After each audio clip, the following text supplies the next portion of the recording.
بسم اللہ الرحمن الرحیم۔ میرا نام ڈاکٹر عزادار حسین ہے اور ہم اس سیمسٹر میں پڑھنے جا رہے ہیں اسلامیات۔ آج کے لیکچر میں ہم نے دیکھنا ہے کہ خود اسلامیات کا کورس کیا ہے، اور اس کے بعد ہم دیکھیں گے کہ جو آج کا لیکچر ہے وہ کس موضوع پہ ہے۔ ہماری کوشش یہ ہے کہ ہر کلاس میں آپ کے سامنے ایک حدیث بھی بیان کی جائے، اور آج کی جو ہم حدیث بیان کرنے جا رہے ہیں وہ ہمارے موضوع سے مکمل طور پر مربوط ہے۔ وہ یہ ہے کہ رسول اللہ کا فرمان ہے کہ تم میں سے سب سے بہتر وہ ہے جو خود بھی قرآن سیکھے اور دوسروں کو بھی قرآن سکھائے۔ یہاں ایک اہم نقطہ یہ ہے کہ ہماری زبان عربی نہیں ہے، مادری زبان عربی نہیں ہے، لہٰذا ہمیں یوں لگتا ہے کہ قرآن سیکھنے کا مطلب یہ ہے کہ ہم عربی میں قرآن پڑھ لیں، اور جب قرآن عربی میں پڑھ لیں تو ہم نے قرآن سیکھ لیا اور بس بات ختم ہو گئی۔ اب ہم اگلے مرحلے میں چلے جاتے ہیں کہ ہم دوسروں کو عربی میں قرآن پڑھنا سکھائیں۔ رسول اللہ یہاں یہ نہیں کہنا چاہ رہے۔ رسول اللہ یہاں پہ فرمانا چاہ رہے ہیں کہ تم جب قرآن سیکھ لو تو پھر قرآن پہ عمل کرو، اور تمہاری شخصیت بھی قرآنی بن جائے۔ اور جب تم خود ایک قرآنی شخصیت ہوگے، جب تمہارے کردار سے ریفلیکٹ ہوگا کہ تم اہل قرآن ہو، پھر تم اپنے معاشرے کو قرآن سکھاؤ، اور یہ والا قرآن سکھاؤ جس سے وہ معاشرہ بھی بدلے، یعنی معاشرے کے عمل میں قرآن آ جائے، ایک قرآنی معاشرہ بن جائے، پھر مشکلات حل ہوں گی۔ اگر ہم 25 کروڑ عوام کو دیکھیں جو صبح روزانہ 1 گھنٹہ اٹھ کر تلاوت کر دے اور قرآن بند کر کے کہے کہ بس ہم نے قرآن سیکھ لی اور ختم ہوگی بات، تو آپ یقین کر لیں کہ اس سے مشکلات حل نہیں ہوگی جب تک ہم قرآن پر عمل نہ کریں۔ لہٰذا اس بات کا تعلق ہمارے اس کورس سے بہت زیادہ ہے، کیونکہ ہمارا یہ جو کورس ہے اسلامیات کا بیسیکلی قرآن پر مبنی ہے۔ یعنی ہم قرآن کا ترجمہ کرنا سیکھیں گے کہ کیسے قرآن سے معنی لیں، اپنی زبان میں اس کو کیسے سمجھیں،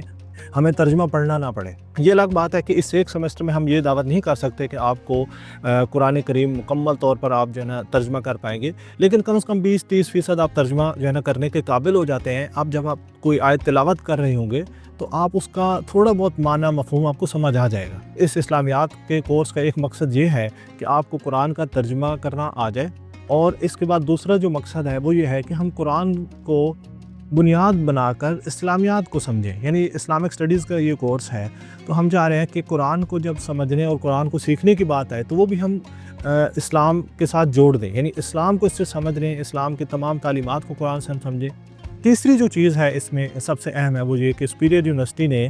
اخلاق کے حوالے سے ایک فریم ورک بنایا ہے۔ سپیریئر یونیورسٹی کا خیال ہے کہ ہم اگر ان اخلاقی اقدار کو بھی اسلامیات کے اندر شامل کر دیں، کورس کا حصہ بنا دیں، تو ہمارے طالب علم نہ صرف یہ کہ اسلام کی انفارمیشن ان کے پاس ہوگی، معلومات ان کے پاس ہوں گی، بلکہ ان کا کردار بھی بہت اچھا ہوگا۔ اس کورس میں ہم ایک تو جو چیزیں آپ سے شیئر ہو چکی ہیں وہ ظاہر ہے، اس میں ایک کتاب ہم نے اسلامیات اسٹڈیز کی اسی پیٹرن کے اوپر بنائی ہے، جس میں آپ کو نظر آئے گا کہ آپ قرآن کا ترجمہ بھی سیکھ رہے ہیں، اور ساتھ میں اخلاقی اقدار جو سپیریئر یونیورسٹی نے مارک کی ہیں کہ ان اخلاقی اقدار پہ کام ہوگا، ان کی ترتیب سے لیسنز جو ہے نا وہ پلان کیے گئے ہیں۔ ورک بک بھی ہم شیئر کر چکے ہیں جس میں آپ پریکٹس کریں گے گھر میں۔ ہر لیکچر میں ہم جو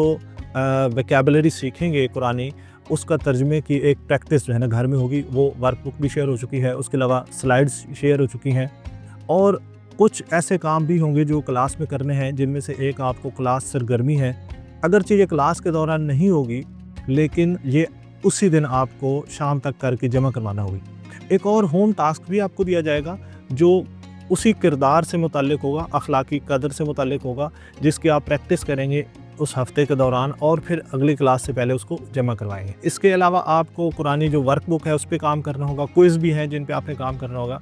لہٰذا آج ہم شروع کرتے ہیں اپنے پہلے لیسن سے۔ آج ہمارا پہلا لیسن ہے کریج سے متعلق۔ کریج میں ہم دیکھتے ہیں کہ حوصلہ، شجاعت، بہادری، یہ چیزیں ہیں کریج کے اندر، اور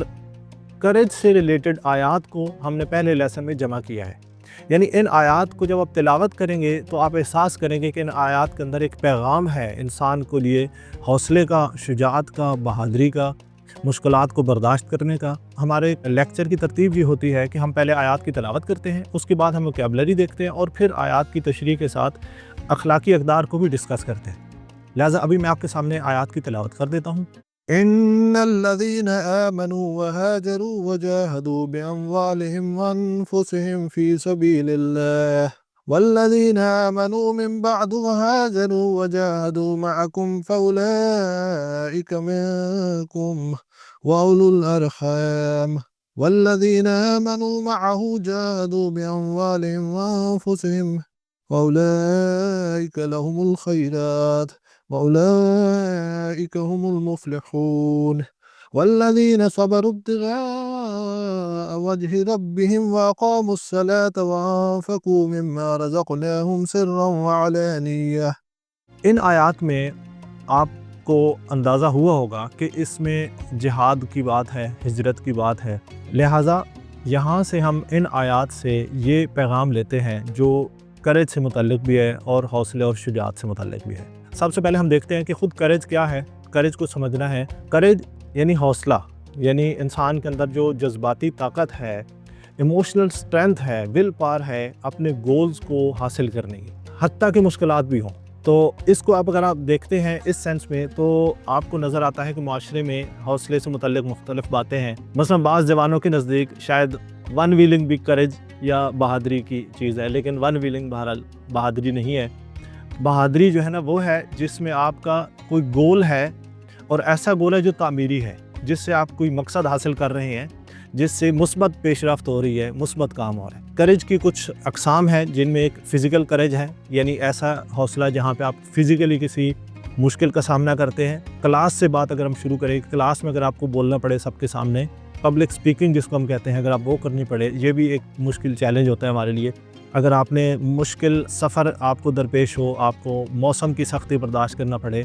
اس کے علاوہ اور بھی حتیٰ کہ جانی نقصان بھی ہوتا ہے، جیسے فائر فائٹرز ہیں تو وہ جب آگ بجھانے جاتے ہیں تو ان کو بھی خطرہ ہوتا ہے جان کا، تو لہٰذا یہ جو فزیکل کریج ہے یہ ہے۔ دوسری جو قسم ہے کریج کی وہ ہے مورل کریج، یعنی اخلاقی حوصلہ یا اخلاقی عزم، ہمت، کہ یہ کیا ہے، یہ انسان اس وقت جب اپنے اخلاقی اصولوں پر کمپرومائز نہیں کرتا تو ہم کہتے ہیں کہ اس میں اخلاقی کریج ہے، اخلاقی حوصلہ ہے، یعنی باوجود اس کے کہ اس نے اگر کچھ غلط کیا ہے یا کچھ ایسا ہوا ہے جو ٹھیک نہیں تھا تو وہ ایڈمٹ کرتا ہے،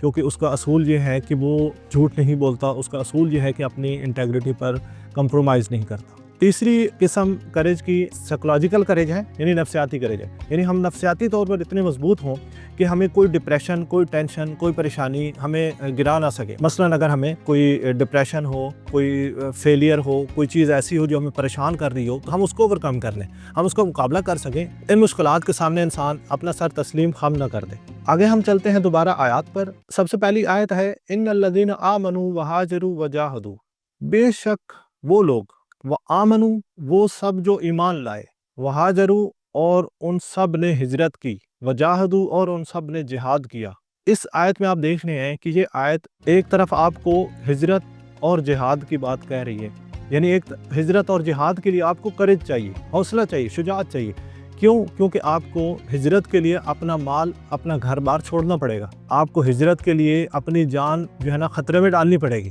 اس کے لیے حوصلہ چاہیے۔ بغیر حوصلے کے، بغیر شجاعت کے انسان ہجرت نہیں کر سکتا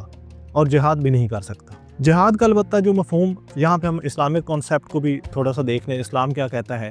جہاد اردو میں، ہماری زبان میں جہاد کو نا ہم سمجھتے ہیں جہاد یعنی صرف جنگ، جہاد کو ہم سمجھتے ہیں کہ اسلحہ اٹھاؤ اور جنگ پہ چلے جاؤ۔ ٹھیک ہے، جہاد میں ایک معنی جو ہے وہ جنگ کا ہے، لیکن صرف جنگ نہیں ہے، جہاد کا معنی کوشش بھی ہے۔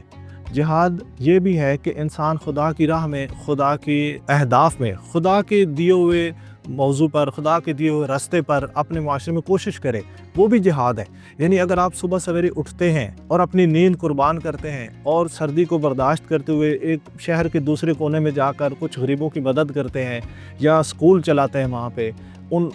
غریب علاقے کے بچوں کو آپ پڑھاتے ہیں، یہ بھی جہاد ہے۔ یہ بھی جہاد ہے کہ آپ خدا کے لیے اٹھ کر اس موسم کی سختی کو یا باقی جو سختیاں ہیں ان کو برداشت کرتے ہیں۔ لہذا جہاد کا معنی اور مفہوم محدود نہیں ہے۔ اس موسم کو برداشت کرنے کے لیے، اس سختی کو برداشت کرنے کے لیے ان سب کے لیے بھی حوصلے کی ضرورت ہے، یعنی انسان اپنی نیند قربان کرنے کے لیے تیار ہو۔ یہ رسول اللہ کا جو فرمان ہے، جہاد اکبر اور جہاد اصغر، جب ایک گروہ جنگ سے واپس آیا تو رسول اللہ نے ان سے کہا کہ مرحبا اے گروہ، تم نے جہاد اصغر کر لیا ہے، تم نے جو جنگ لڑی ہے یہ جہاد اصغر ہے، چھوٹا جہاد ہے، اب تمہیں بڑے جہاد کی تیاری کرنی ہے، جہاد اکبر۔ تو جب پوچھا گیا کہ جہاد اکبر کیا ہے تو فرمایا اپنے نفس سے جنگ، اپنے آپ سے جنگ۔ اپنے آپ کو شکست دینا زیادہ مشکل ہے، دنیا سے لڑنا آسان ہے، لیکن اپنے آپ سے لڑنا، اپنی عادات سے لڑنا، اپنے آپ کو تبدیل کرنا، یہ سب سے مشکل ہے، یہ بڑا جہاد ہے۔ لہٰذا اس کے لیے بھی حوصلے کی ضرورت ہے، ہم اپنے آپ سے لڑیں۔ مثلا ہمارا دل ہے وہ یہ چاہتا ہے کہ اگر ہم سے کوئی غلطی ہو تو کوئی نہ کہے ہم سے غلطی ہوئی ہے، اور ہم بھی خود سے نہ کہیں کہ غلطی ہوئی ہے، ہم غلطی نہیں ماننا چاہتے، لیکن ہم دیکھتے ہیں کہ یہ کمال ہے، اگر ہم سے غلطی ہوئی ہے تو ہمیں ماننا چاہیے، ہمیں دوسروں کے سامنے کھلے دل سے تسلیم کرنا چاہیے کہ یہ میری غلطی ہے۔ لہٰذا یہ بھی کریج کا حصہ ہے کہ انسان اپنی غلطیوں کو تسلیم کرے۔ اگلی آیات بھی اسی طرح سے ہیں جن میں جہاد کا ذکر ہے، جن میں اپنے مال اور اپنے نفس سے خدا کی راہ میں خیرات کا ذکر ہے کہ انسان اپنے مال سے اور نفس سے کرتا ہے، یعنی انسان کی جو سب سے پسندیدہ چیز ہے اس دنیا میں، یا اس کی اپنی جان ہے یا اس کا مال ہے، تو وہ ان سب کو بھی خدا کی راہ میں خرچ کرتا ہے۔ رسول اللہ صلی اللہ علیہ وسلم کی مثال دوں، جو جنگ بدر میں آپ دیکھتے ہیں ان کے پاس 313 افراد کا لشکر ہے، اور ان کے مقابلے میں مکہ کے جنگجو لوگ ہیں اور 1000 سے زیادہ تعداد ہے ان کی۔ یہ کمال کی بہادری ہے، یعنی ایک ایسی بہادری ہے، ایک ایسی بریوری ہے کہ رسول اللہ اس عمر میں، رسول اللہ کی عمر اس وقت 55 سال کے قریب ہے، اپنے ساتھ 313 ان لوگوں کو لے کے جا رہے ہیں جو سارے کے سارے جنگجو نہیں ہیں، اور ان میں بچے بھی ہیں، یعنی کم عمر بھی ہیں، لیکن رسول اللہ اس لشکر کا سامنا کرتے ہیں۔ کیوں؟ اپنے کاز پر، اپنے مقصد پر، اپنے ہدف پر یقین رکھتے ہیں، اور جب یقین رکھتے ہیں تو پھر ہر قسم کی مشکلات کے سامنے ڈٹ جاتے ہیں، اور ہم دیکھتے ہیں کہ وہ جنگ بدر کس طرح جیتتے ہیں۔ پہلے لیکچر میں ایک سرگرمی ہے جو آپ کے پاس کتاب ہے، اس کے پیج نمبر 6 پر موجود ہے، آپ اس کو ریڈ کریں گے اور اس کا آپ جواب دیں گے۔ اس جواب کو آپ لکھ کر جمع کروائیں گے پورٹل میں۔ ہمارے پاس ہوم ٹاسک بھی ہے، وہ یہ ہے کہ آپ نے اب جب گھر میں ہوں اور کمرے میں ہوں، تو جب بھی والدین آپ کے پاس آئیں یا آپ گھر میں اور والدین باہر سے آئے ہیں، تو آپ نے ان کے لیے کھڑے ہو جانا ہے، ان کی تعظیم میں، ان کی رسپیکٹ میں آپ نے کھڑے ہونا ہے، اور اس کے بعد ان کو آپ نے بیٹھنے کی جگہ دینی ہے، اور جب تک وہ نہیں بیٹھ جاتے، وہ کہیں سیٹل نہیں ہو جاتے، آپ نے نہیں بیٹھنا۔ دوسرا آپ نے کیا کرنا ہے کہ جب بھی، یہ بھی ایک ہفتے کے لیے آپ نے ضرور پریکٹس کرنی ہے کہ جب بھی والد یا والدہ آپ کو کال کریں، گھر میں بلائیں، آپ کو آواز دیں آپ کو، تو آپ نے پہلی آواز پر جواب دینا ہے۔ تیسرا جو آپ نے کام کرنا ہے وہ یہ کہ آپ نے ایک پیراگراف ہے اس کو پڑھنا ہے۔ اس میں یہ ہے کہ ایک ٹیچر نے آپ کو ایک اسائنمنٹ دی ہے اور وہ آپ نے جمع کروانی تھی، لیکن آپ کو اس اسائنمنٹ پہ کام کرنا یاد نہیں رہا اور آپ نے جمع نہیں کرائی۔ اب آپ نے اس بات کو اپنے ٹیچر کو کیسے بتانا ہے، یہ آپ نے ایک پیراگراف میں لکھنا ہے۔ ان تینوں ہوم ٹاسک پر آپ نے ایک پیج کا، ایک صفحے کا آپ نے اپنی ریفلیکشن لکھنی ہے، یعنی 2-3 پیراگراف بنا دیں آپ تینوں ہوم ٹاسک کے اوپر، ایک ایک پیراگراف میں آپ ایکسپلین کر دیں کہ وہ میں نے کیسے کی سرگرمی اور اس کا مجھ پہ اثر کیا پڑا، یا اگر نہیں کی تو کیا مسئلہ ہوا، جہاں پہ میں نے مسٹیک کی وہ کیا ہوئی۔ اگلی کلاس سے پہلے آپ اس ایک پیج کو پورٹل پر اپلوڈ کریں گے۔ تو آج کے اس درس کو ہم اس بات پر ختم کرتے ہیں کہ انشاءاللہ ہم نے جو قرآن کے کچھ باتیں سیکھیں اور حوصلے سے متعلق، کریج سے متعلق جو باتیں سیکھیں، شجاعت سے متعلق جو باتیں سیکھیں، ہم کوشش یہ کریں گے کہ اپنی عملی زندگی میں ان پر بھرپور عمل کریں، اور سب سے پہلے اپنے آپ سے شروع کریں، قرآن سیکھنا بھی، اور حوصلے اور شجاعت میں اپنے آپ کو شکست دینا بھی، اپنے آپ کو بہتر کرنا بھی۔ آج سے ہم عہد کریں کہ اگلی کلاسز میں ہم اسی طرح سیکھتے رہیں گے اور اپنے آپ کو بہتر کرتے رہیں گے، انشاءاللہ ہم اس میں کامیاب ہوں گے۔ بہت شکریہ۔ السلام علیکم ورحمۃ اللہ وبرکاتہ۔